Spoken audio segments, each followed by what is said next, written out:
I am 17 years old and I'm now a professional boxer. Just turned pro boxer. Yes, sir. Okay. How you feel about that? It's a big stepping stone. Like since I've been about 9 years old, I've been waiting to turn over to that higher rank so I can fight for big belts and big money. So it's really what I want. Okay. Tell me a little bit about your upbringing.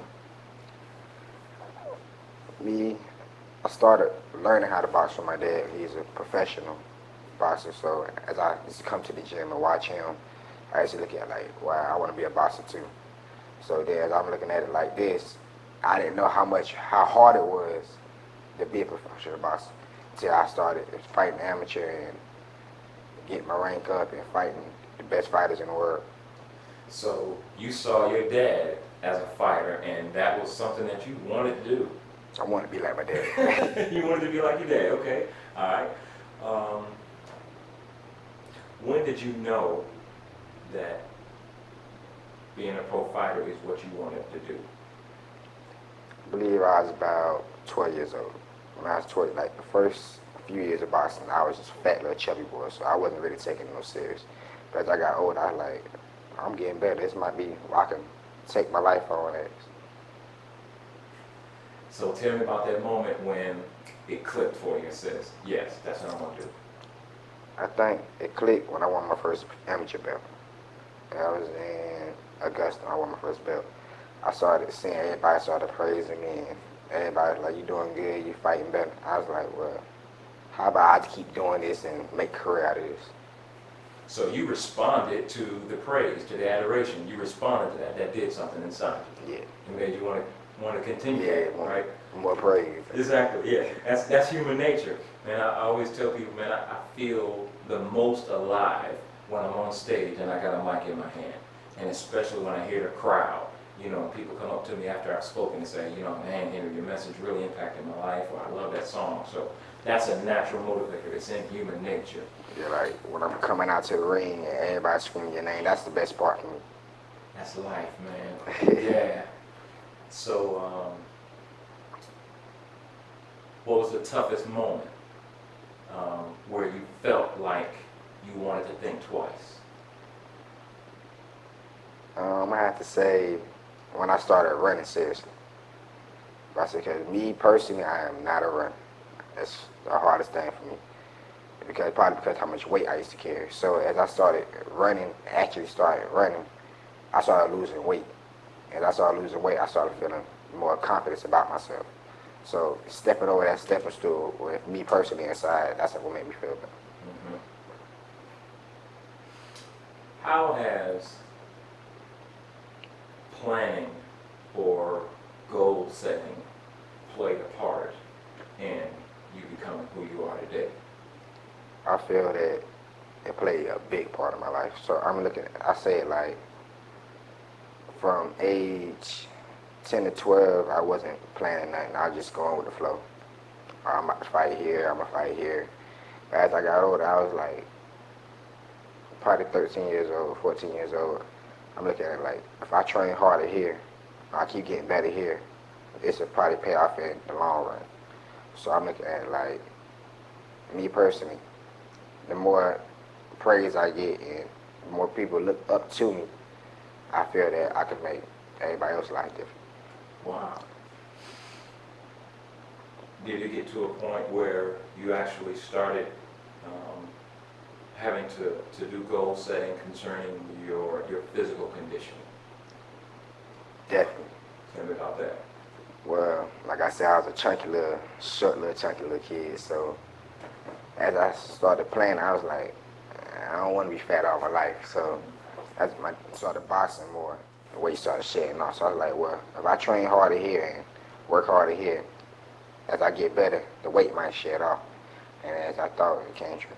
Okay, so you saw some things that started cutting down the pounds, and you said, hey, if I increase it, maybe I'll cut down some more. Exactly. And you saw the results. Yes, sir. Mm-hmm.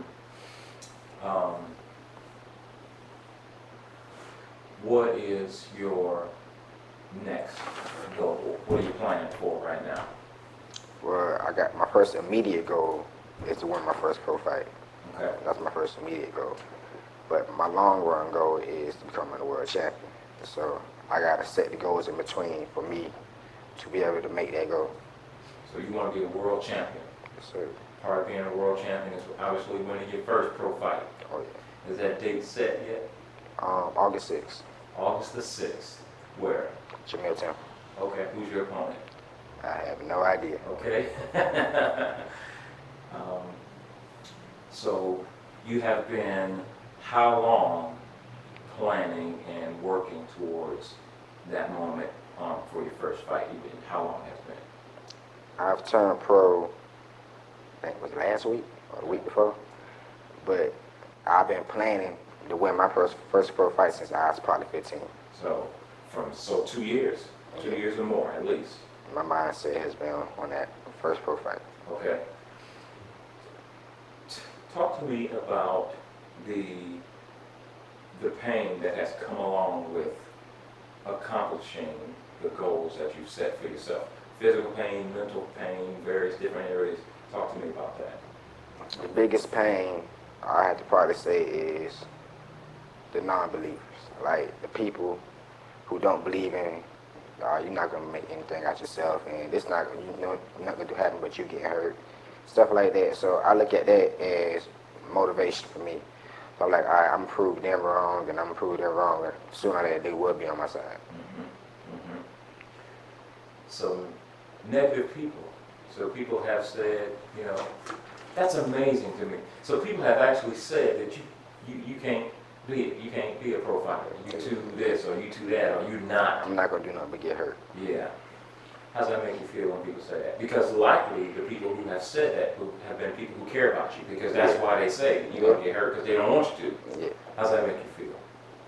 At first I was mad about it, and like I felt that should motivate me more. But as I got older, I felt that it don't mean nothing to me. It's just people talking to me. So it does nothing but make me train harder and work better.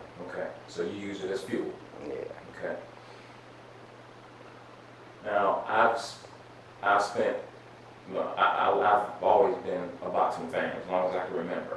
I think professional fighters are some of the best physically in shape people in all of pro sports. Tell me about the physical pain in training.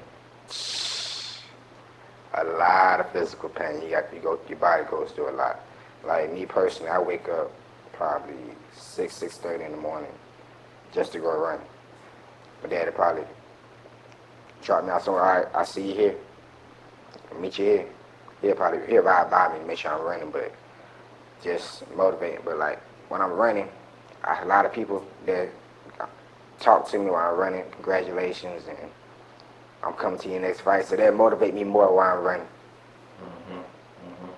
And you push yourself. Now I'm my biggest supporter. Okay. So as far as when you're running and you get tired, you feel the lactic acid build up in your muscle, and you got to push past that. You don't need nobody to say keep going. You motivate yourself. I start thinking of the non-believers and the people I got that's counting on me to do good. So that's fuel for me. Wow. What about the actual? How about weight training? How much weight training do you do now? What you mean by weight training? Like lifting weights, pumping iron. None at all. You don't do any. You don't pump iron at I all. don't lift no weights. A lot of push-ups and sit-ups, but I'm not a weight fan. Okay. I know about push-ups. A lot of burn. Yeah, a lot. When it comes to push-ups, how many push-ups can you do? Straight burning out, probably by, I ain't gonna lie, probably by 7. 70. 70, like a 7 with a 0 behind it. Yeah. Wow. Okay. De'Andre, you're 17. Yes, sir. You probably have had some people, some friends, classmates or whatever say, hey, we're going out to the mall, or we're going skating, or we're going somewhere to do the young people thing. Have you had to deny yourself in those kinds of areas? Talk to that. I've been in that situation a lot. It's been times where I'm off, I ain't got no fight coming up, where I can go have fun or go be out with my friends. But if I got a fight coming up, I gotta make that sacrifice so I can be better in the long run.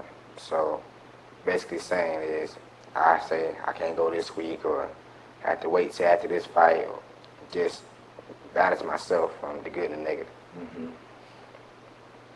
So why do you do it? I mean, because obviously, you know, you have kids, man, kids could be the meanest people on earth. Kids just say stuff, that's just mean.